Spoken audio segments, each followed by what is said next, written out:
Cinema చూసిన తర్వాత అందరికీ చెప్పాల్సిందే మీ లుక్ స్టోరీ అయితే. అవును. చాలా సినిమాల తర్వాత చాలా డిఫరెంట్ క్యారెక్టర్ అనేది. మీకు ఎలా అనిపించింది అన్న? నేను డబ్బింగ్ చెప్తూ ఎక్కువ రోజులు డబ్బింగ్ ఉంటే బాగుండని అనుకున్న సినిమా ఇది. వావ్.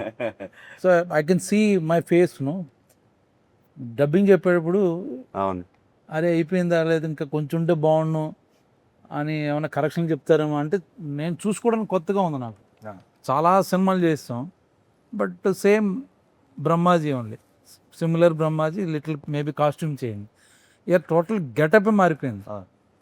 సో నేను కొత్తగా నాకు అనిపించిన స్క్రీన్ మీద కూడా నేనే అన్న ఫీలింగ్తో చెప్పాను. అది నాకు డబ్బింగ్ ఎలా చెప్పారన్నా? సేమ్ ఆ గెటప్ లా అనుకుంటూ చేశారా, మామూలుగానే చేశారా?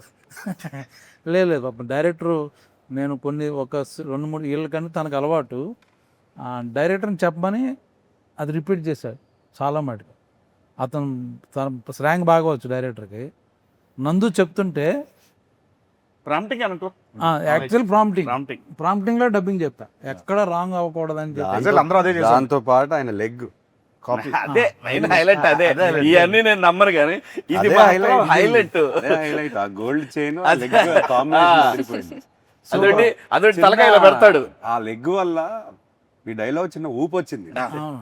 అదొకటి బాబు, నేను ఎవరు నన్ను చూసేటప్పుడు కూడా మామూలు సినిమాలో స్ట్రైట్ గా చూస్తా, అలా కాదు ఇలా మాట్లాడతాడు. అంటే ఈ సినిమా అఖిల్ ఎలా వెయిట్ చేస్తున్నాడో నేను కూడా అలా వెయిట్ చేస్తున్నాను. ఇన్ఫాక్ట్ అందరూ వెయిట్ చేస్తున్నాం అన్న.